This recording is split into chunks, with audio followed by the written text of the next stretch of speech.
न्याय दिया था। जब मुझे झूठे केस में गिरफ्तार किया गया तो इसी जुडिशरी ने मुझे बेल दी थी। इसी जुडिशरी ने मुझे उसी झूठे केस में दोष मुक्त करार किया। पिछले 75 वर्षों में जब जब देश पे आंच आई, हमारे देश की जुडिशरी ने देश को बचाया और नागरिकों के हितों की रक्षा की है।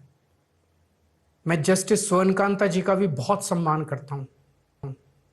मुझे उनसे, परिवार से किसी भी प्रकार की कोई व्यक्तिगत आपत्ति नहीं है, लेकिन न्याय का एक बहुत बड़ा सिद्धांत है, justice should not only be done but should also be seen to be done.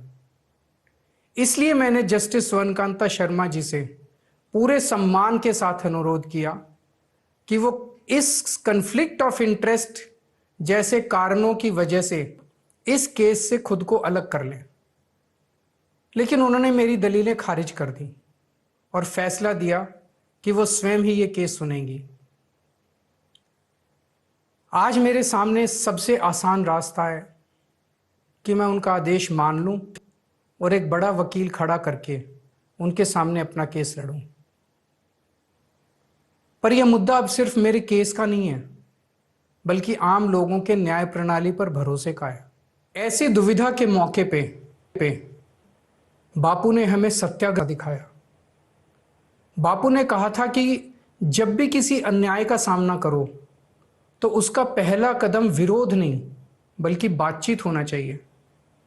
अपनी बात अन्याय करने वाले के सामने पूरी विनम्रता के साथ रखनी चाहिए और उसे सुधारने का पूरा मौका देना चाहिए। सारी कोशिशों के बाद भी अगर न्याय ना मिले तो अंतरात्मा की आवाज सुनो। यदि अंतरात्मा की आवाज कहती है कि न्याय नहीं हुआ तो विनम्रता के साथ सत्याग्रह करना चाहिए। फिर उसके जो भी परिणाम हो वो सहर्ष स्वीकार करने चाहिए। पर इस पूरे प्रकरण में अन्याय करने वाले व्यक्ति के प्रति किसी भी प्रकार की नफरत या गुस्सा नहीं होना चाहिए। मैंने भी बातचीत से शुरुआत की, पूरी निष्ठा और विनम्रता के साथ जस्टिस स्वर्णकांता जी के सामने अपनी बात रखी, उन्हें इस केस से अलग होने के लिए याचना की। मैंने आग्रह किया कि मेरा केस हाई कोर्ट के किसी भी अन्य जज द्वारा सुन लिया जाए, लेकिन उन्होंने मेरी प्रार्थना अस्वीकार कर दी। उन्होंने फैसला दिया कि वे अपने आप को इस मामले से अलग नहीं करेंगी और ये केस वो स्वयं ही सुनेंगी।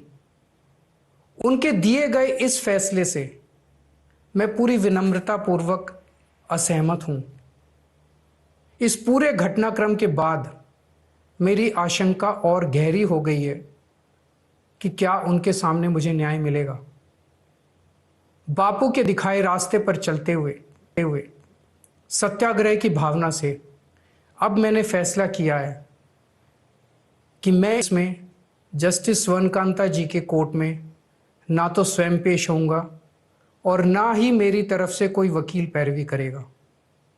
जस्टिस स्वर्णकांता जी जो भी फैसला सुनाएंगे उस पर समय आने पर मेरे जो भी कानूनी अधिकार हैं, जैसे सुप्रीम कोर्ट में चुनौती देना आदि, वो सभी कदम लेने के लिए मैं स्वतंत्र हूं।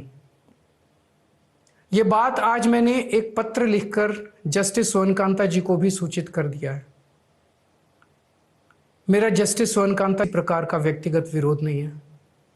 यदि भविष्य में भी कभी उनके सामने मेरा कोई अन्य केस लगता है जिसमें मेरे विरोध में बीजेपी, केंद्र सरकार या तुषार मेहता जी नहीं है, तो मैं उनके समक्ष जरूर पेश होऊंगा। आप पूछ सकते हैं कि यदि मैं जस्टिस स्वर्णकांता जी के रिक्यूजल ऑर्डर से असहमत हूं तो उसके खिलाफ सुप्रीम कोर्ट क्यों नहीं जा रहा? उसकी तैयारी कर रहा हूं। यह पूरा मामला बहुत नाजुक और संवेदनशील है। कानून को ध्यान में रखते हुए, जुडिशरी के सम्मान को ध्यान में रखते हुए और लोगों के न्याय व्यवस्था पर भरोसे को ध्यान में रखते हुए एक एक कदम उठाना है। मैं ये कदम अहंकार या किसी विद्रोह या विरोध की भावना से नहीं उठा रहा। कदम के जरिए मेरा मकसद देश की कानून प्रणाली को चुनौती देना भी नहीं है,